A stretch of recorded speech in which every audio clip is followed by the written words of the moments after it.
Hoy hablaremos sobre las frases en gerundio, hay en pasado y en futuro y los verbos regulares. Empezamos.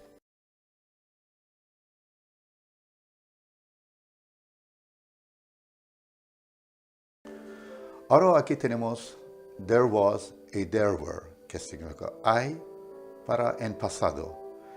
La única diferencia que tenemos es was y were son derivados del verbo to be que están en pasados. Como vemos, there was a book on the table, there were an apple in the fridge. Tenemos there were some books on the table, there were 3 apples in the fridge. ¿Recuerdas otra vez la palabra some que tenemos aquí, que está en rojo? Eso significa cuando lo hacemos en interrogativa y negativa, esta palabra some se cambia a otra palabra, que ya hablaremos más tarde.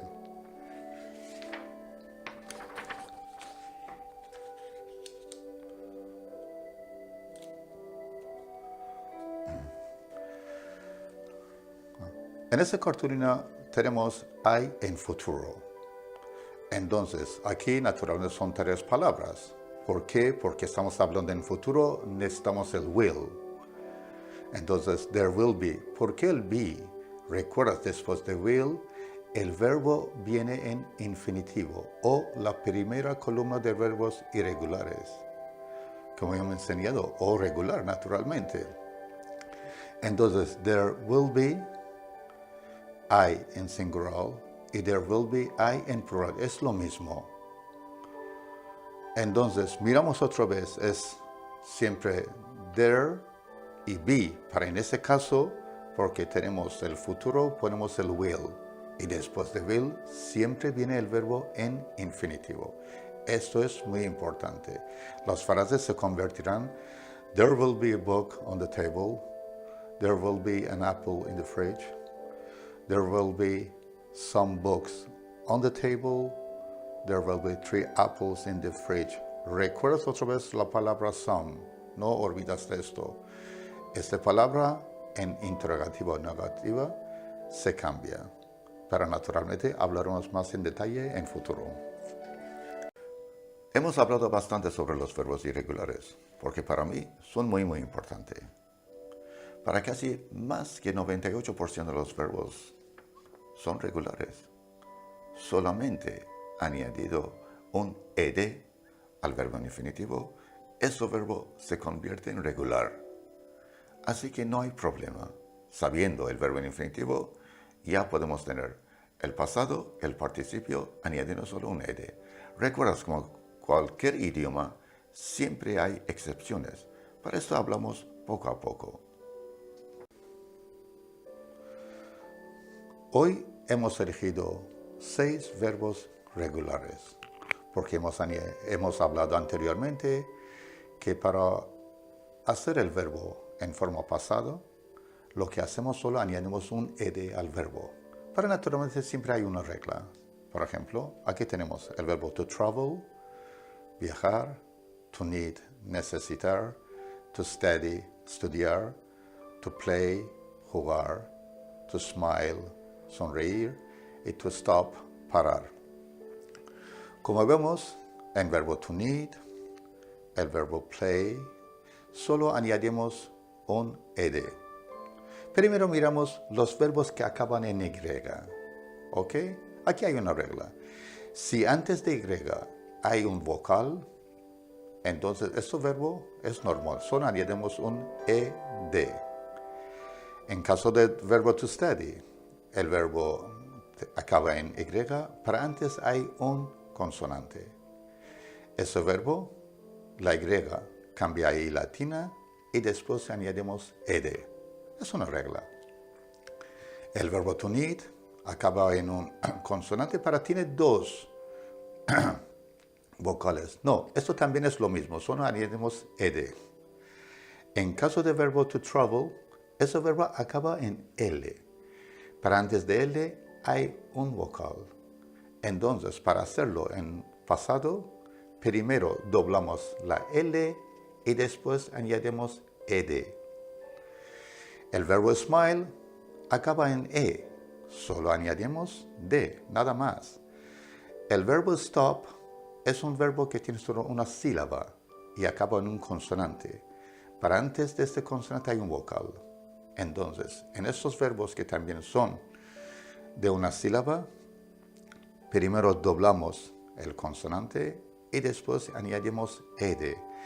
Son reglas, no son muchos. Recuerdas que todos los verbos regulares añadimos ed, son más que 99,99%. Entonces tampoco vais a estar tanto preocupado por este. Natural, por los exámenes tienes que saberlo, pero son muy pocos las reglas. Y puede ser que hay algunas más que luego hablaremos sobre este tema. Anteriormente hemos aprendido las estructuras de frases presente, pasado y futuro simple. Hoy vamos a hablar sobre presente, pasado, futuro continuo. Son muy fáciles. A continuación lo veremos qué fácil es. Como siempre, sujeto, verbo, complemento. Miramos. Como hemos comentado, hoy vamos a hablar sobre las frases en gerundio. El continuo. Tenemos presente continuo, pasado continuo, futuro continuo. ¿Qué quiere decir continuo? Continuo significa que el verbo principal añadimos su ing, ing. Lo que pasa cuando añadimos ing, el verbo no puede venir solo, necesitas una ayuda, que ese es el verbo to be. Añadimos. ¿Qué quiere decir? En ese caso tenemos presente continuo, entonces el continuo es ing y el presente significa que el verbo to be tiene que ser en presente. En este caso, am, is, are. Tenemos el pasado continuo, lo mismo como siempre, sujeto, verbo, complemento. Esta estructura no se cambia en inglés, siempre lo mismo. Entonces es continuo, ponemos ing, añadimos ing al verbo principal y naturalmente cuando añadimos ing, el verbo necesita un acompañante que es el verbo to be. Es pasado, el verbo to be, en pasado was y were.